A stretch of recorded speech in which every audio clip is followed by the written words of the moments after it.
दोस्तों, आज की कहानी बहुत ही ज्ञानवर्धक होने वाली है। आपसे निवेदन है कि वीडियो को अंत तक जरूर देखें। एक बार की बात है, एक गांव में एक आदमी रहता था। वह आदमी अकेला ही अपनी छोटी सी झोपड़ी में रहता था। वो आदमी बहुत ही ज्यादा आलसी था। वो कोई काम नहीं करता था। वह एकदम निठल्ला और नकारा था। बस वह हमेशा ऐसे मौके की खोज में रहता कि कहीं से खाना मिल जाए। तो एक दिन जब वो आदमी खाने की तलाश में भटक रहा था, तभी उसे एक आम का बगीचा दिखता है। वह कई दिनों से भूखा था, इसीलिए वह खाने की तलाश में बगीचे के अंदर चला जाता है।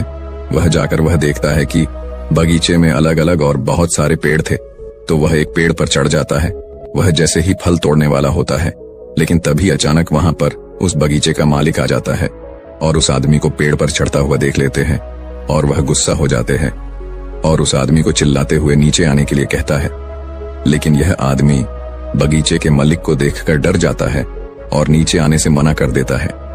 तभी उस बगीचे का मालिक अंदर जाकर एक बड़ा सा डंडा लेकर आता है।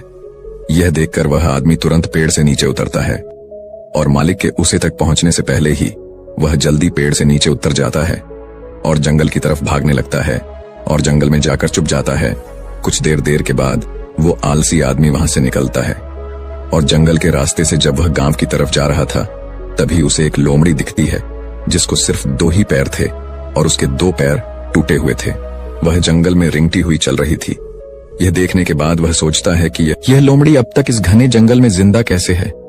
यह लोमड़ी भाग नहीं सकती, चल नहीं सकती, तो कैसे ही अपने लिए खाने का इंतजाम करती होगी और कैसे यह लोमड़ी अपने आप को इस घने जंगल में दूसरे जानवरों से बचती होगी।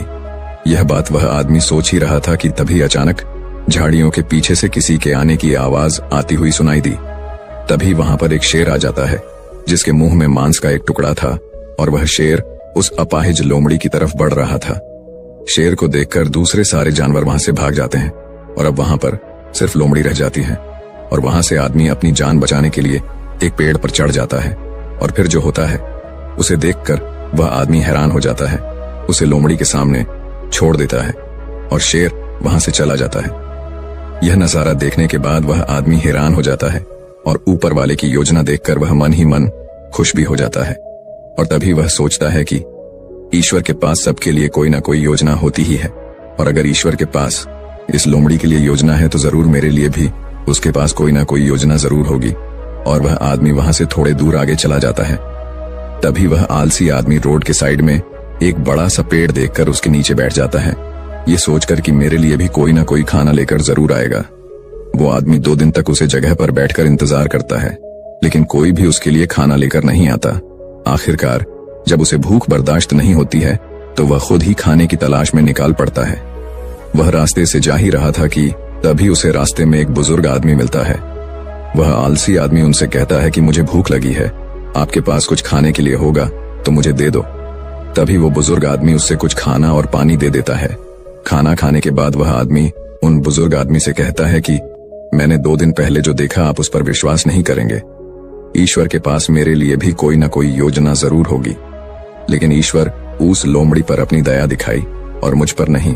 मेरे लिए कोई भी खाना लेकर नहीं आया। तभी उन बुजुर्ग आदमी ने मुस्कुराते हुए कहा, यह सच है कि ईश्वर के पास सभी के लिए कोई ना कोई योजना तो जरूर होती है और तुम्हारे लिए भी है, लेकिन तुमने उसे गलत तरीके से समझ लिया। वह तुम्हें लोमड़ी नहीं बल्कि वो तुम्हें उस शेर की तरह बनाना चाहता था।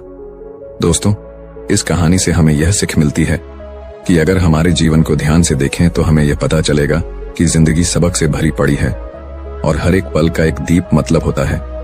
और सोचा कि वह लोमड़ी सिर्फ बैठी हुई है और वह सिर्फ इंतजार कर रही है कि कब उसके साथ अच्छी चीज होगी, लेकिन वह आदमी यह भूल गया था कि वह लोमड़ी मजबूर थी। लेकिन हम उस लोमड़ी की तरह मजबूर और लाचारी नहीं। ऊपर वाले ने क्षमता दी है अपना काम करने की, बिल्कुल उस शेर की तरह। हमारे पास भी खुद की ताकत और क्षमता है हमारी हालत को बदलने की, लेकिन उसके लिए आपको प्रयास करने पड़ेंगे, तभी आप उस शेर की तरह बन पाएंगे। एक बार की बात है, एक राज्य में एक राजा था। उसका एक वफादार मंत्री था। राजा का मंत्री बहुत बुद्धिमान था। वह अक्सर कहा करता था कि जो भी होता है अच्छे के लिए होता है। एक बार राजा अपने सिंहासन पर बैठा था, मंत्री भी उसके बगल में ही बैठा था। अचानक मंत्री की तलवार राजा के पैर पर गिर गई और उसके पैर की एक उंगली कट गई। तभी मंत्री ने कहा, महाराज, जो भी होता है अच्छे के लिए होता है। राजा यह सुनकर बहुत गुस्सा हुआ। उसने मंत्री से पूछा कि मेरी उंगली कट गई और तुम कह रहे हो कि यह अच्छे के लिए हुआ है, इसमें अच्छा क्या है? राजा गुस्सा हो गया और मंत्री को जेल में कैद करने का आदेश दे दिया। मंत्री को इस बात का कोई दुख नहीं हुआ और वह जेल जाते समय उसने राजा से फिर से कहा, जो भी होता है अच्छे के लिए होता है। राजा यह सुनकर हैरान हो गया। उसने सोचा कि यह कितना अजीब व्यक्ति है। वह जेल जा रहा है और कह रहा है कि जो भी होता है अच्छे के लिए होता है। इस घटना को अब 3 महीने बीत गए थे। एक दिन राजा अपने सैनिकों के साथ घोड़ों पर सवार होकर शिकार के लिए गए। वे सभी एक घने जंगल के अंदर चले गए। राजा एक हिरण का पीछा करते हुए घने जंगल में और आगे निकल गया और अपने सैनिकों से अलग हो गया। हालांकि वह हिरण को पकड़ नहीं सका, लेकिन वह अपना रास्ता खो चुका था और घने जंगल में खो गया। जब राजा को यह एहसास हुआ कि वह बहुत दूर आ चुका है और वह जंगल से बाहर निकलने का रास्ता ढूंढने लगा, अचानक राजा को उस जंगल में रहने वाले आदिवासियों के एक समूह ने घेर लिया। उन आदिवासियों का कबीला ना तो राजा के राज्य में था और न ही वे राजा को पहचानते थे, इसलिए उन्होंने राजा को पकड़ लिया और अपने कबीले में ले गए। वे आदिवासी एक ऐसे इंसान की तलाश में थे जिसे वह मारकर अपने देवता को खुश करने के लिए बलि दे सके। राजा उनसे उसे छोड़ देने की विनती कर रहा था, लेकिन उन आदिवासियों को राजा की भाषा समझ में नहीं आई। उन्होंने खुशी में ढोल बजाना शुरू कर दिया। उन्होंने राजा को अपने कबीले में ले आए, उसे नए कपड़े पहनाए, उसके गले में फूलों की माला डाली गई और उसे बलि के लिए तैयार किया। ठीक उसी समय जब वह राजा को मारने वाले थे, कबीले के मुखिया ने देखा कि राजा के पैर की एक उंगली कटी हुई है।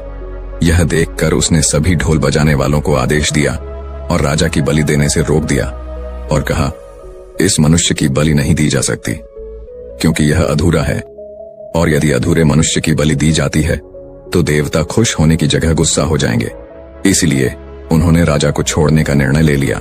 राजा खुशी खुशी जंगल से अपने महल में लौट आया। वापस आकर उसने सोचा कि यदि मेरे पैर की एक अंगुली कटी नहीं होती तो वे आदिवासी आज मुझे मार देते। इसका मतलब मंत्री सही था, जो भी हुआ अच्छे के लिए हुआ। राजा ने सिपाहियों को तुरंत आदेश दिया कि मंत्री को जेल से बाहर निकालो। उसने मंत्री को उसका मंत्री पद वापस दे दिया और मंत्री से पूछा, मुझे बताओ कि उस दिन मेरी उंगली कटी थी और यह मेरे भले के लिए हुआ। मैं यह समझ गया हूं, लेकिन आप 3 महीने जेल में रहे और आपको इतना कष्ट सहना पड़ा। आपके साथ तो बहुत बुरा हुआ। मंत्री मुस्कुराया और कहा, महाराज, मैं आपका प्रधानमंत्री था और मैं हमेशा आपके साथ रहता था। यदि मैं जेल में नहीं होता तो उस दिन भी आपके साथ होता। महाराज, आपकी कटी उंगली देखकर उन्होंने आपको छोड़ दिया, लेकिन मेरा शरीर पूर्ण था और यदि मैं आपके साथ होता तो वह मेरी बलि जरूर दे देते। इसलिए अच्छा हुआ कि मैं उस दिन आपके साथ नहीं था और मैं जेल में था। इससे आपकी जान बच गई और मेरी भी जान बच गई।